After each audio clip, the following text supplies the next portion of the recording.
everyone. Welcome to the UMA Alumni Association's October webinar, Career Advancement Advice from an Executive Recruiter. My name is Alexis, and I'm the Alumni Engagement Coordinator at UMA. Elise will be your speaker during today's webinar. Elise began her career selling phone lines and office supplies, and now works at UMA in our recruiting department. She started working at UMA in 2009.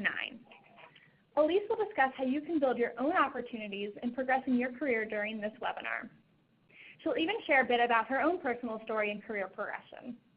Both Elise and I would love to know what you're interested in learning during this webinar, so feel free to send that in the chat box to the left as I discuss a few housekeeping items, and then we'll come back to that. To give you guys a quick breakdown of the webinar, Elise will speak for roughly 35 minutes and then leave the last 10 or so for a question and answer session. You can send your questions at any time in the questions box that I just referenced, and we'll collect them and she'll address as many as possible at the end. If you happen to experience audio issues during this webinar, we recommend exiting out of your current browser and opening the webinar in a different browser. For example, close out of Chrome and open Internet Explorer. We also recommend closing out of other pages and applications to help the platform run as smooth as possible on your computer. Last but not least, the webinar is being recorded, and it will be sent to participants to view shortly after the webinar concludes. And just so you guys know, you are muted to prevent noise interference, so if you have a question, send it in through the questions box. So Elise, take it over. Hi, my name is Elise. I hope everybody is having a great evening and appreciate everybody for joining our webinar. I'm going to start with my own personal story about how I got to where I am as the Vice President of Executive Recruiting and Engagement at Ultimate Medical Academy. I come from a working first-generation Chinese family as an only child. I was the first one to go to college within my family. I was also raised by what you would know as a tiger mom, which is very normal for first-generation Chinese, which is a mom that very rarely says I love you or that I am good enough. I went to college and definitely knew that I wanted to be a doctor. I was groomed by my parents to go to med school, and then senior year in college decided I don't want to go to med school. So after college, I took a commission sales job doing business-to-business sales, selling phone lines and office supplies. I wound up loving it. In the midst of it, my parents actually disowned me for an entire year. It was an awful experience, but I quickly came to realize that I have to create my own opportunity. You do what you're passionate about, and you can't help it, and you do what you love. After my first year in that job, I realized that I definitely wanted to pursue a career in sales. I took a leap of faith, put my life in my car, moved from Ohio to Florida to take a job that I would start 2 days later. It was a brand new startup staffing agency, so I was the only employee. The point of my story is that there's always opportunity to grow and follow your passion. Within a year, as I was building up the Tampa location, I began to find pockets of opportunity, but also noticed that there were a lot of other staffing agencies going from the same clients. I had to have the right mindset, and I think this is very important for all of you to develop that as well. I never looked back, always assumed that every single day I could potentially lose my job. I mentally prepared myself for something that could happen but I couldn't control. And I always thought about those situations and always prepared myself. So what does that mean? That means you need to always put your 150% best in every single day because you never know when things can change or shift. In those 5 years, I worked 15, 16 hours a day, and I fell into education and staffing and grew the book of business to be the top third out of 58 branches because of our education connections. So we're going to focus on 8 main items during the webinar this evening that are important to personal and career growth. Those items are internal motivation, complacency, relationships, skills, asking for feedback, emotional stability, perception, and attitude. Those 8 items are what I would say are the key attributes to being successful. The first step in defining what your idea of success is, because everybody's idea of success is different, your idea of success might be wanting to provide for your parents, wanting to save for a new car, down payment on a house, It could be financial, emotional, needing to calm down, needing to take more time for yourself, just defining your idea of success. So take a few moments to think about what drives you to want to succeed. My own personal idea of success has always been to give back to my parents so that they don't have to worry about financials. My parents worked 20 hours each of overtime every week when I was growing up so that I could get private piano lessons, have horseback riding lessons, and participate in these extracurricular activities. This is what drove me to prove to my parents that coming out of college, I didn't have to be a doctor to be successful, because there are other ways that I would define success. The first attribute to help find your success is finding your internal motivation and never giving up on that goal. Internal motivation is setting a personal goal for yourself, creating a top 10 goals list. These are not New Year's resolutions. These are your end goals. One of the items on my list was to become a licensed skydiver. Crossed this off, replaced it with going on a yoga retreat out of the country. Other goals on my list are setting up a twins college fund in the next year for my girls, taking my family to Taiwan in the next 5 years, making an impact in changing someone's life, riding a bike without the handlebars, running a half marathon. Essentially, this is your life bucket list, the things that mean a lot to you. You should revisit your top 10 list and add new things as you check things off. Constantly remind yourself and write your goals down to read every day. Finally, don't rely on other people to fulfill your bucket. You don't need to receive that great job compliment from other people. Use your internal motivation to push you towards your goals. Be confident in your work. Know that you've done a great job. Keep that consistent and then add to it. A lot of people make the mistake when they are in a new role that they're doing a great job, and after 6 months they're given more work, more responsibilities, and as you receive more responsibilities, they could be tasks that are new to you, and people begin to struggle. They wind up forgetting about their past role. All of a sudden, you're pulled 50% to your new position, 50% towards your past, and things can just naturally begin to fall backwards. So I think the important thing here is to make sure that every opportunity you take on, what you built prior is where you came from, and it's your foundation. Your foundation always has to be as strong as you move forward onto new projects and positions. At the end of the day, you need to remember your roots.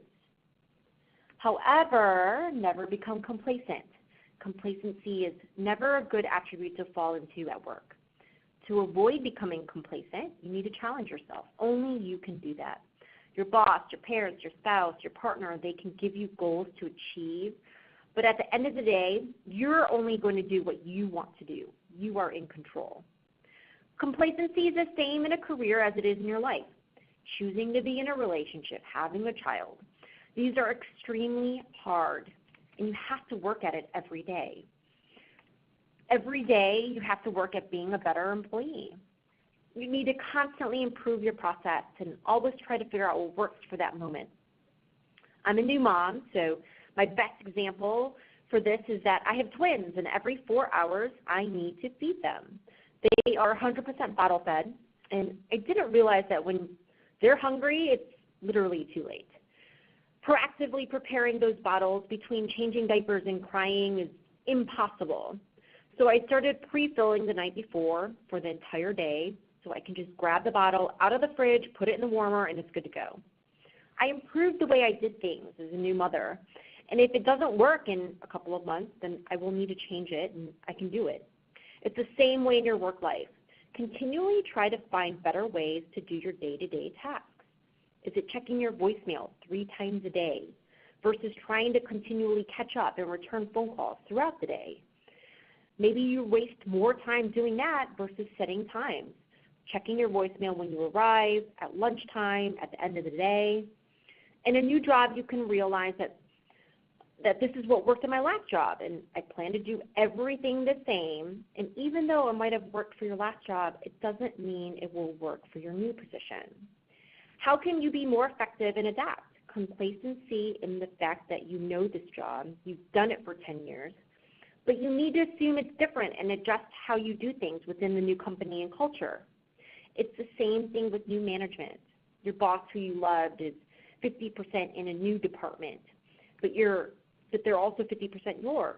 This is an opportunity for you to pick up the slack, help them be more successful, which in turn will help you be more successful. Never wait for a need, create your own. Don't wait for a new job description to become promoted. Always do the role that you strive to be in. Show them the positive outcomes. Companies want to keep their good employees and help them be successful. Figure out how you can gain the skill set before the next opening arrives. Basically, you need to work your future job before you even get the pay increase or the title change. Going back to my story and how I came to work at UMA, I began working with UMA as a client in my staffing job out of college. In those 2 years, someone from UMA decided it would be beneficial for me to come in-house instead of a third-party recruiting team. Never had any intention to leave my job to go in-house with a client. Many schools had tried to bring me over, but I refused because I never really believed in their overall mission until I started staffing for UMA. When I started at UMA internally in August of 2009, I didn't have a title. There were 22 employees. From August to December of 2009, I hired 62 people from networking on LinkedIn. We didn't have a budget for job sites, so it was all through thinking outside the box in networking. 3 months later, I was promoted. I think the important thing here is that I didn't bog myself down with the fact that I didn't have an official title. I didn't expect anything when I took the position. What convinced me to leave the organization I was with was the fact that it was a new opportunity where I could make and carve my own path. The more everyone told me not to do it, pushed me towards wanting to take it. I was excited of the unknown, and that was really enticing to me. I didn't know if I'd pay time off or benefits or 401k, but I was ready for the challenge. I was scared, but I was also really excited, so I didn't want to let my fear get the best of me. When I left my other position, I made sure to leave on great terms with the company so that if things didn't work out with UMA, I could always reach back out to them. I made sure to gain the trust of the people I worked with. I connected with the leadership and executive team. Building relationships in your job is critical to career growth and development. To advance in your career, you need to continually build and perfect your soft skills. Now, you may be asking, what exactly are soft skills? Soft skills are personal attributes such as being attentive, patient, honest, a good communicator. These are different than hard skills. Those skills that you learn are required for a job. Hard skills are also important for your career progression. You have to constantly learn, create your own opportunities, and build your skill sets in order to advance in your career. Many of you probably interviewed for other roles within your company, and your interviewer might have said, you don't have the experience needed. You're not qualified for the position. How do you gain experience in Excel or PowerPoint if you don't use it in your current job? Well, there are resources you can seek out. You can continue to educate yourself, pave your own way. You can take continuing education tools. You can watch videos on YouTube. You can reach out to people you know who can show you how to develop a specific skill. Another thing that is essential in creating your own career path and building your own opportunities is understanding how to be responsible. The great thing is that you can control what you can do in your own means. People complain about opportunity because people say they can't apply for a job because the drive is too far. They don't have correct transportation. When I moved to Florida, I was living on my own with no furniture. For 1 year, I lived on a blow-up mattress because I knew that I needed to make sure I paid my electricity, paid my rent, because if I didn't pay my electricity, then I couldn't charge my phone, and my alarm wouldn't go off, and I'd be late for work. It was awful. But I didn't care because I had no other options, and I needed to be responsible and control my own future. If there is something that you want, figure out what that is, and then figure out what the roadblocks are to get there. If it's distance, childcare, it's about asking and figuring out what you can do to accommodate and jump over your hurdles. Is it financial issues? How can you save an extra $30 a month to get XYZ so you can get from here to there? There's better budgeting. If there's something you want in your career, like a promotion, you need to take the opportunity and ask what you need to do to get there. Maybe your boss told a group of employees that in the next few months she will be looking to promote one person within the team. It's your job to figure out, discuss with your manager what you can do to increase your chances of being that one person who gets it. If you don't ask, you'll never know. Which brings me to the point of how you ask to get to that next point in your career. Ask for feedback. You need to continuously ask for feedback and understand that these things take time. You won't just stumble upon a golden opportunity. Give yourself small, obtainable goals and try to have at least monthly meetings with your boss. The more meetings you have, the better. And not impromptu meetings, but actually having your boss put time on the calendar where you can discuss the things you want to go over. You have to have a goal with items to work on. Look at past items that you've worked on and see where you come to strengthen your weaknesses. In a 6-month period, both you and your manager will see the growth and be able to assess your situation. You might receive feedback that you need to be more positive in the workplace environment, or you need to not let personal items at home affect you at work. Maybe you need to be on time or work on your organizational skills. It's fixing those small items to have a better opportunity in your career. So what is the goal of your job? What is the feedback you're getting? That brings me to the next point of emotional stability. I would recommend that you begin to look inward, evaluate, and work on those items yourself. When you know you've been late 5 times in a month, then you make sure you leave an extra 15 minutes early. It could be as simple as fast-forwarding your clock those 15 minutes so you have the buffer time and you won't be late. It's realizing when a peer or your boss says that you need to work on your positive attitude to mentally prepare yourself every morning. Maybe there's that one employee that just irks you every single week. Prepare yourself on how to handle those situations. Maybe don't say anything at all or take a deep breath. Reset yourself throughout the day and realize that things can happen and you can't control them, but you can control your attitude. You can control the way that you act. You can control the way that you're perceived. So what is perception and why does it matter? Perception can be categorized into 2 parts. First part of perception is focused on others, how you see other people and situations at work and in your life. A great book that everyone should read is The 7 Habits of Highly Effective People by Stephen Covey. The opening part of the series shows a child on a train being extremely obnoxious and upset. You see the father doing nothing about the child, and the first thing in your head is, why isn't he controlling his child? Little did you know that this man had just lost, buried his life, and he was going through so much emotion that he couldn't deal with it. People from the outside view that as he should control his child, but he himself is going through emotional issues. When people have a bad day and you're the person that asks them how they are with a smile, you become seen as someone who cares about other people, even if you're having not so great of a day. The key concept of that story is that you shouldn't assume. Just ask if there's something you can do to help. Change your perception from where you stop assuming things, and instead understand that there could be an underlying issue and try to be the caring person who offers a hand. If you see your coworker upset, reach out and see how you can help. People will perceive you as a positive person. Part 2 of the workplace perception is focused on you, so how your boss and coworkers see you. What if you came in every morning extremely cranky without your coffee?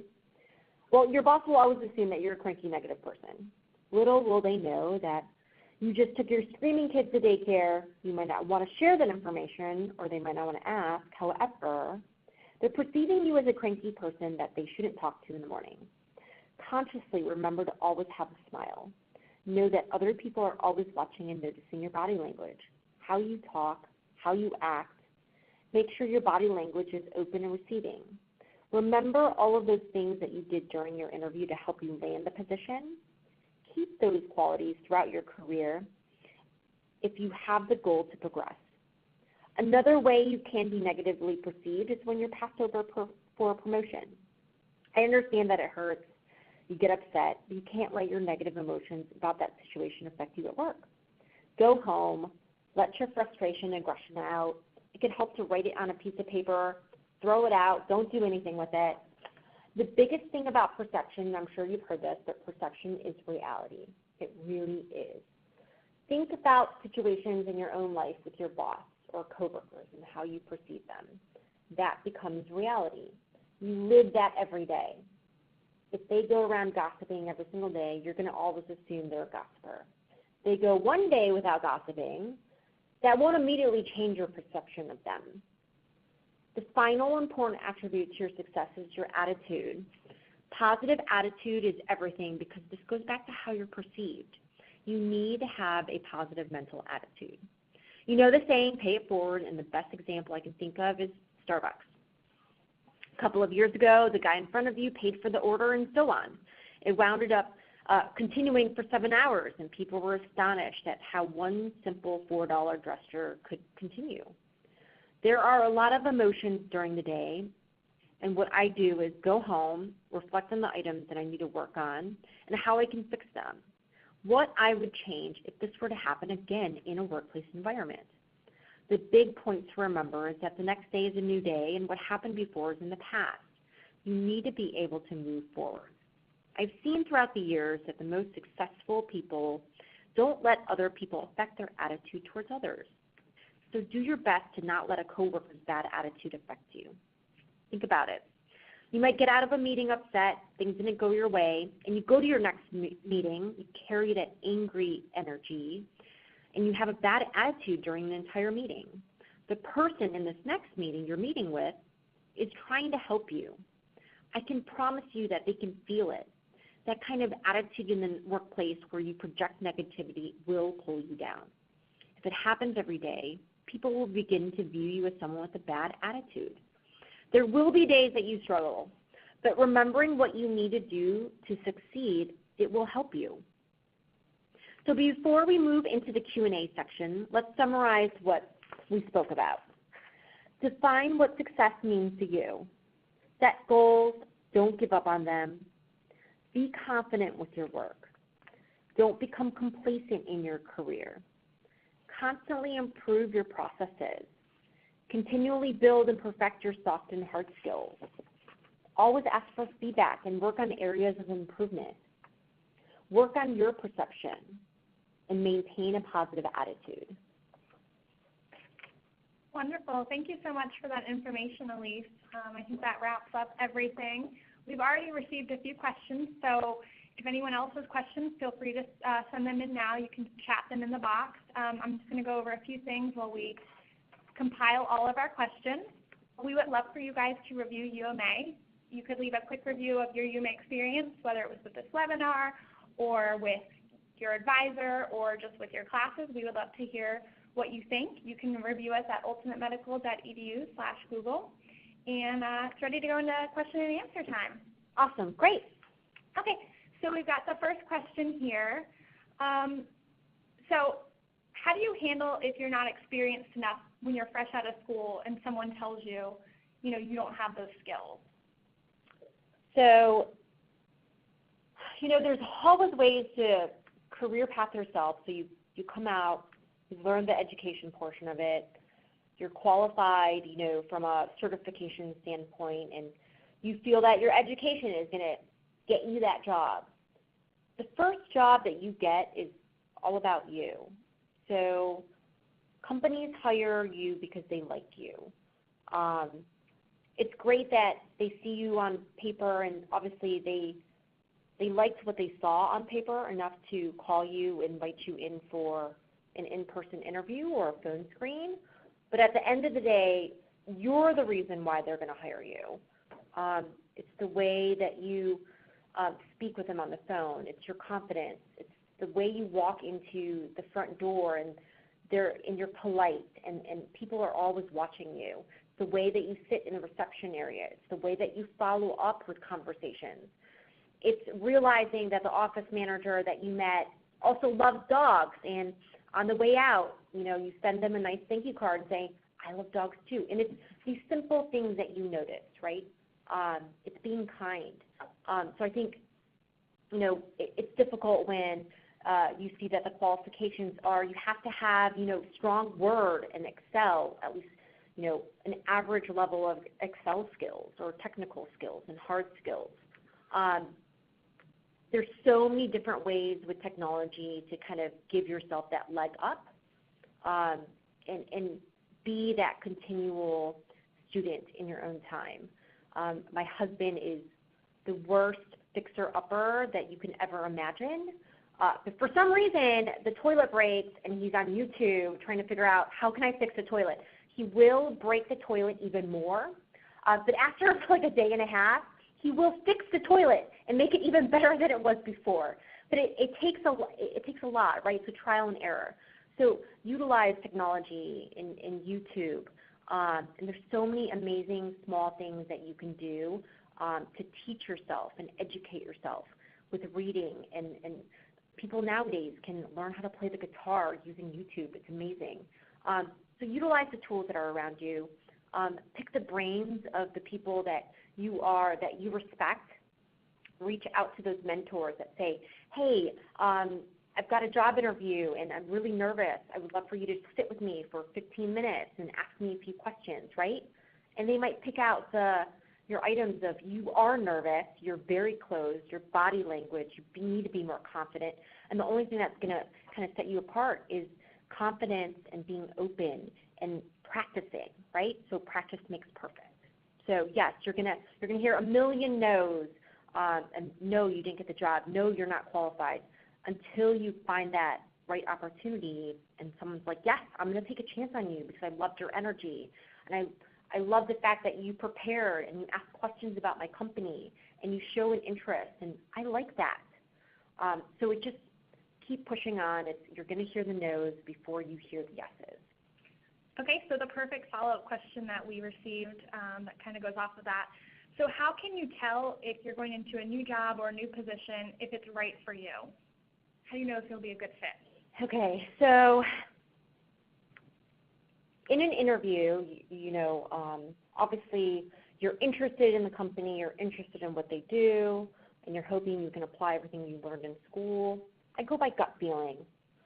UMA was not what I ever thought it would be. I never thought I would leave my staffing agency. When I was younger, I was like, oh my gosh, this company gave me great opportunity. I've become very successful because they see that I work hard. And it was really difficult for me to leave. And UMA was so crazy at the time in 2007. One of our executives who convinced me to come in-house, who's still here, never gave up, right? So every single week he was so persistent. And every single Friday he would, even though I would talk to him every week, would say last minute, hey, Elise, he'd throw me a wrench and say, I need like 10 people on Monday. And I would say, gosh, you're crazy. I just saw you this week. You couldn't have told me before the weekend, and now I have to work all weekend. And even though deep down inside, that feeling of wanting to be needed, and he knew that he couldn't do it without me. And even though it was chaotic, and I probably didn't sleep very much, and I still don't sleep very much because I love what I do, but the gut feeling, the people that you work with, there's an unsettling happiness. I wake up every morning and I love what I do. 15, 16 hours doesn't seem like work to me. I think if if it's $1 less or $2 less and you have to sacrifice, at the end of the day, I would pick a family-oriented, that warm, fuzzy feeling that makes you excited to go to work over more money. I think there's a little bit of that bucket where you go in and, you have that camaraderie with your peers, and it takes time, right, to open up and learn people's characteristics and what makes them tick, and everybody's so different. There's so much going on. But at the end of the day, I think it's gut feeling. It's walking out of an interview and saying, oh my gosh, I can't wait to work here. I can't wait to follow up with them. There's that little bit of twinkle in that fire. You're always going to be scared. It's a new position. You're interviewing. But if you interview a couple of times, you'll see that feeling. It's the same thing with a relationship. You meet them online. You have a first date, and you walk away from it, and you're like, I'm really excited. So I would go by gut. I know it's really hard, but it's that warm, fuzzy feeling. Okay, wonderful. I definitely agree on that one. We've got one here, Elise. How do you find your internal motivation?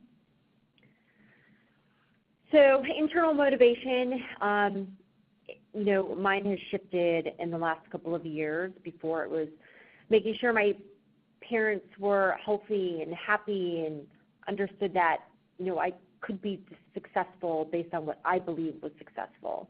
I think my internal motivation and drive has shifted a little bit with having kids. When I look at them every morning and it's, okay, how can I better myself so I can better them financially? How can I be a good role model for them, right? Making sure that I am positive at home and taking that into my career. And when I leave work, sometimes it's hard, and you go home and you shift your attitude and you make sure it's a positive one, even if you haven't had positive moments throughout the day. So I think my drive is really now trying to provide for my own family that I've created, and then obviously keeping my mother happy while she's watching the babies at home. Okay, we've got another question. Do you recommend attending conferences and in-person events to grow yourself professionally? So I think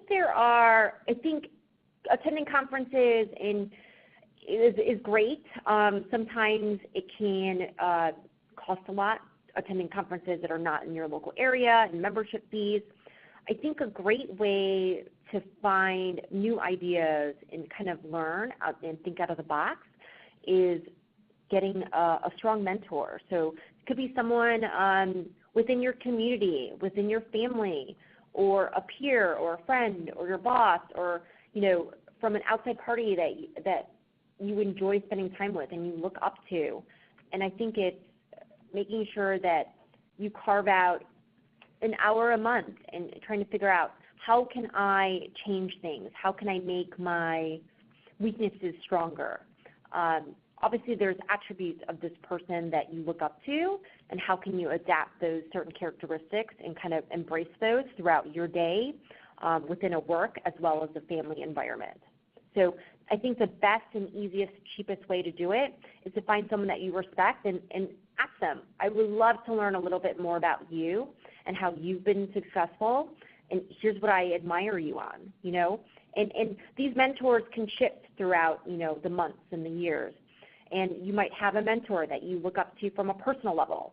And then maybe you have a mentor or a boss of a boss that you are like, I want to be you in 10 years.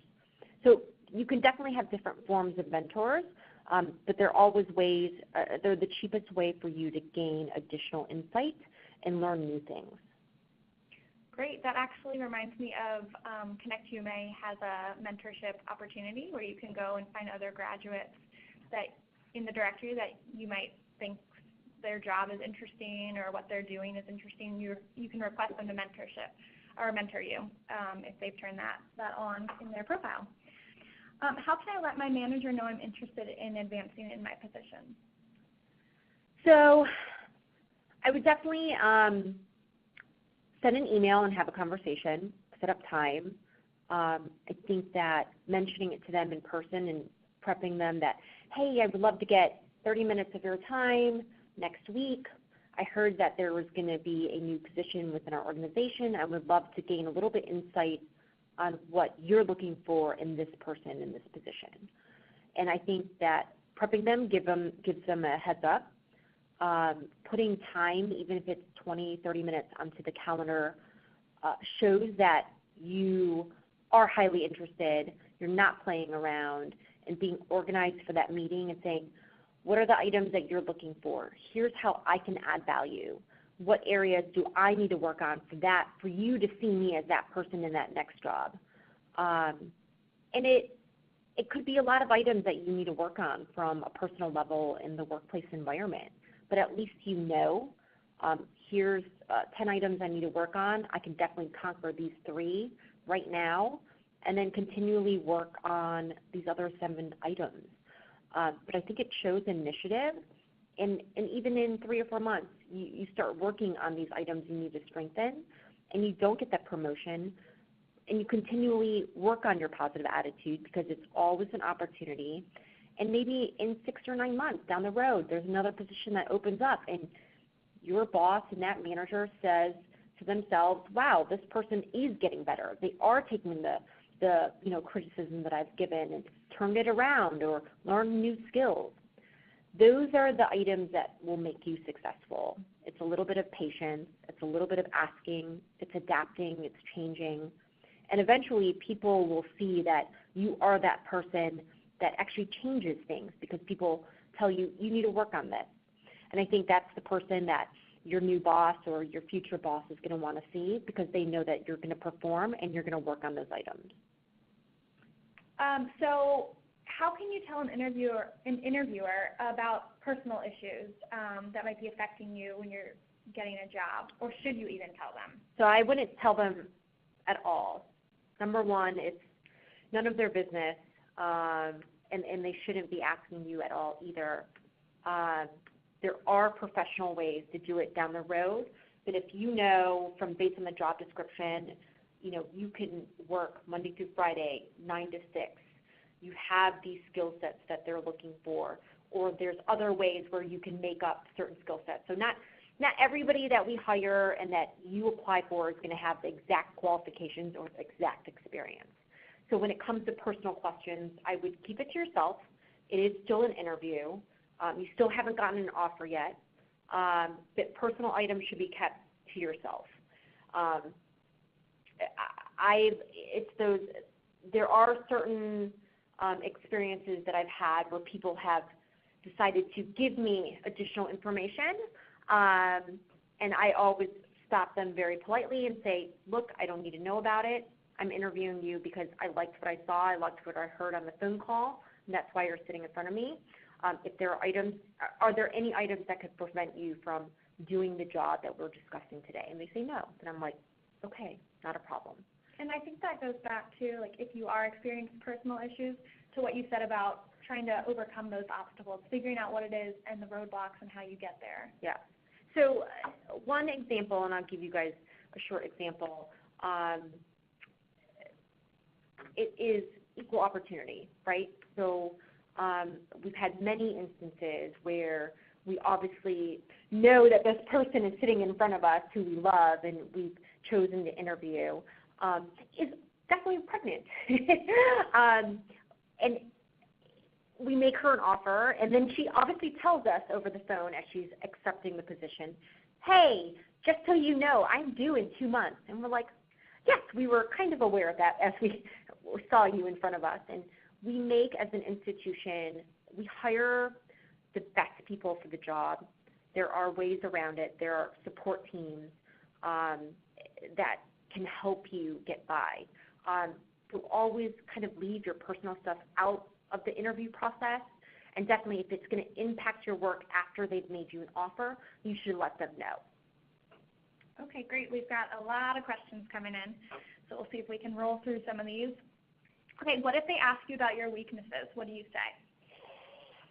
Okay, so I'm honest. So when it comes to weaknesses, I wouldn't give more than one. Nobody's perfect, but nobody wants to hear your life story of here's the 10 things that I need to work on. So one of my weaknesses is that I overanalyze things, and I'm not a good delegator. I'm the first one to say, I got it, I can handle it. It's not a problem, because I know personally I can do it better than anybody else, right? But it's a control issue. And this is something that I've continually tried to work on for the last few years in slowing down, explaining it to a peer or someone else that, hey, this could help them, right? I'm honest in my weaknesses, but I also explain to the interviewer, here's how I'm trying to constantly get better at it. Here's how I was 3 years ago. I controlled everything. I wouldn't even let my husband do the laundry because I couldn't get over the fact that he folded my things wrong. And I think, and then you look forward and you're like, 3 years, I let him do the laundry. I nitpick a little bit less because I know he's got his own way of doing things. He still gets to the end result. Might take 10 minutes longer than normal, but I let him do it. I kind of turn the other way because it gives me anxiety. But I know that's something that in 3 years I constantly, because it makes him feel like he's not contributing, and I don't ever want him to feel like that. And it's the same place in the workplace environment. I think you've got to let them know that you have a weakness and how you're trying to get better at it. And it might take, you might never perfect it, right? or you might perfect it and then a couple of years later realize you have another weakness that you need to work on. So it's a constant cycle. One thing when people ask about weaknesses, always know your weaknesses. No one's perfect. The worst is when someone asks you that and you have no answer, and you're like, you have that awkward silence, and you're like, I don't know, I'm pretty perfect. It's not a good answer. Nobody's perfect. It could be that you're just not good at closing your garage door and you forget once a week, right? Nobody's perfect. Always know your weaknesses and always know how you're trying to combat them. Okay, great. And we actually, in a past webinar, we covered a large portion of it of how to answer that question. So I would definitely recommend going on our YouTube channel and finding that webinar about it and just listening. Okay, so we've got another question. How do you handle an employer who is looking for you to have past experience, but you just graduated? Okay. This goes back to soft skills. So from a hiring perspective, I hire based off attitude. I hired based off gut. I think that's what we've always done great at building UMA employees and the structure that we have here in Tampa. If you get to an interview and you know that you don't have the 2 years of medical billing coding experience that's required for the job, and you know that obviously there's an opening because you're sitting there. And, there's always Q&A questions at the very end. The interviewer will say, so it was great to meet you. Do you have any questions for me? And you say, yes, I do have a lot of questions. So why is this position open? They're like, well, the person that was in this position, they weren't the right fit for us. Why weren't they the right fit?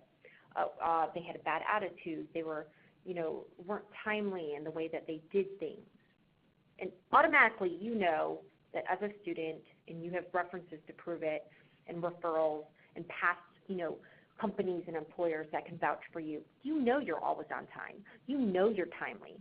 These are the small skills that you can showcase to that interviewer and that company. Here's what I can do. And I honestly would say, look, I appreciate all of your time.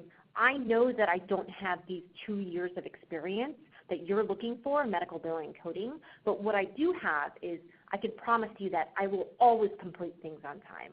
I always turned in my homework early. I always try to anticipate, the potential future, right? Other obstacles that could hinder me from doing a job. I promise you, I will never disappoint you in that aspect, right?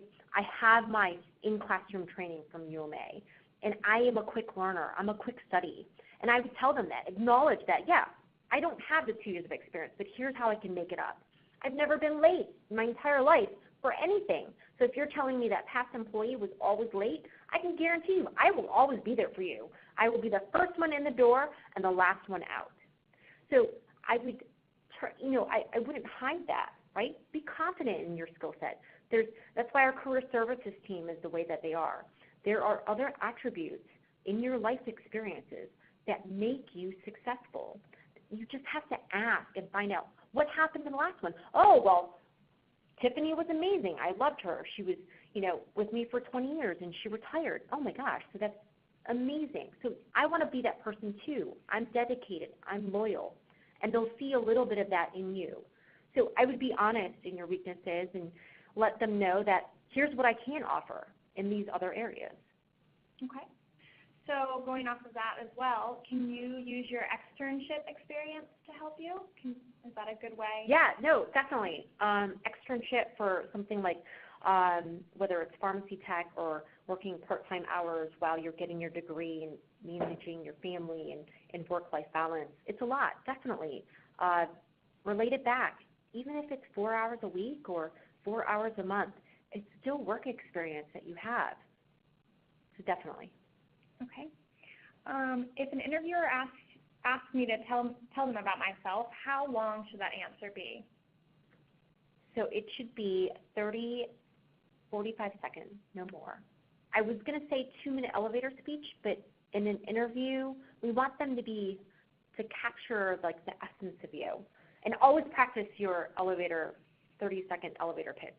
Make sure it's sweet, to the point, concise, and it's engaging.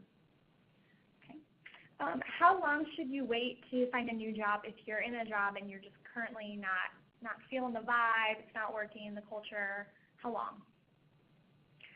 I would give it at least a strong year, unless it's an environment that is not conducive and it's negative. Obviously, it's difficult. I would give it at least 9 months to a year for consistency. Every kind of workplace environment is definitely different. Obviously, if you're in an abusive, negative environment for 30, 60, 90 days and it's not getting any better, yeah, you should look. If you can't pull yourself out of that rut and you're starting to see, you're a pretty even-keeled person and you're carrying it throughout the night and into the morning, it's not good. I would quietly look, put feelers out there. LinkedIn is amazing. It's that quiet networking, right? Give it enough time where you're not like, okay, it's one bad day, my boss was not happy with me, but if it's reoccurring often, after a couple of weeks or a couple of months, and depending on how negative it impacts you, then you should definitely start, quietly networking and looking. Or even asking potential peers, do you have the same type of reaction? Is it just me? Is it just their normal attitude on a day-to-day? Is there certain times out of the month that they're just more negative? But I would give it a couple of months. Patience. Okay, we've got another question. Do you have tips on updating your resume to represent who you are with more than just your skills? So going back to the soft skills. Yeah. To add those.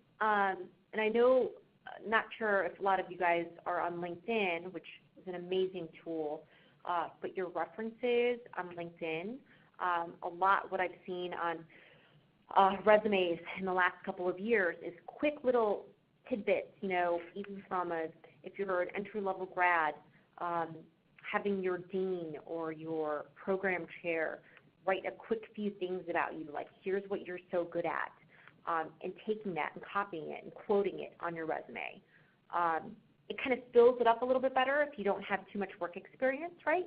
And you just have a little bit of soft skills, some courses and your education, your purpose, and what you're looking for. I think that that is a great way to kind of fill up more space and have people learn a little bit more about you. Same thing with volunteer work and things that you're passionate about, philanthropy. So another great thing with LinkedIn is it gives you access to so much amazing different types of networks. And let's say you are passionate about Big Brother, Big Sister, Habitat for Humanity, or the local soup kitchen, right? Those are people that you network with.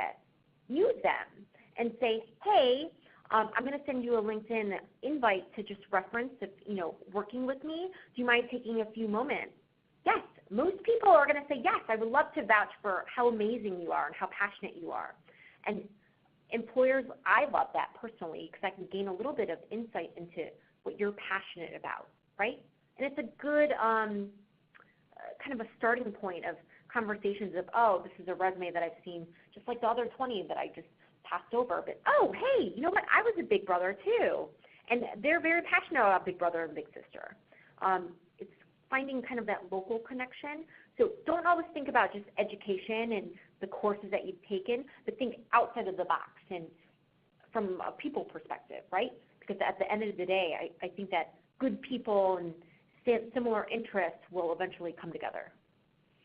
Okay, Elise, so we're just about out of time. We've got a lot of questions still. So for the ones that we didn't get to answer publicly, we will follow up with you guys. But let's take two more really quick. So going back to LinkedIn, how would you network yourself as a potential new hire? Okay, so your LinkedIn should look just like your resume. And I know you guys have gotten a lot of guidance from your career services advisors and your courses throughout school. Make it look amazing, right? Get that updated headshot, right, against a white background. Don't crop your cruise dinner with your partner or your spouse and just make it a small square. Like actually do a nice photo from the neck up. Make sure that your LinkedIn, you're constantly adding items, right? Having people endorse you. So your school teachers from UMA and the people that you've interacted with, ask them, can you endorse me for my training skills? Can you endorse me for my writing skills, communications, my Excel work? I mean, there's every single keyword that you can think of on LinkedIn for any type of skill set. So those are the key skills that I, as an employer, are going to search and look for in LinkedIn when I'm just networking on LinkedIn every single day. So LinkedIn Jobs is amazing. And go on to it every single day. Set up alerts for yourself so that if you're looking for that, passively, that new job and you like what you're doing, but you just want to get updates, there are ways for you to set up, daily alerts through LinkedIn when there's a certain city or a certain keyword that pops up or a job title, and have technology do the work for you every single morning when you're getting ready for work or getting the kids off to school. Check your email. Hey, there's 2 new jobs that match up within your 20-mile radius that you might be interested in. And as you update your profile, it's going to be a simple, hey, I am interested in that position. And don't think of it as a job to look for a job, right? Let technology work for you. Great. Final question to wrap this up. So can you tell if a company is interested in you when you're interviewing? That's a difficult question. So it's body language. I have interviewed people where my executive team, my senior leadership team are stone-faced, you can't read them, and the interviewee has no idea how they're doing throughout the day. I would always still continually follow up, right? People have poker faces when they interview. I have certain leaders within our organization that they love someone and they literally, I meet the interviewee after they interview them and they are like, Elise, I just totally bombed that. That was my 7th interview. I was not on top of it. I'm exhausted. And literally, it's funny because I'm like, you're funny that you say that because they actually came to me before I just caught up with you and they said you were amazing. And I think it's, don't let the interview who's stone-faced affect the way that you interview. And yes, make eye contact and look at them. But because they're not smiling or their body language, they have your resume in front of them and they're profusely taking notes and writing everything down and they're making less eye contact. Focus on yourself. Focus on the positives. You're going to always put your best foot forward.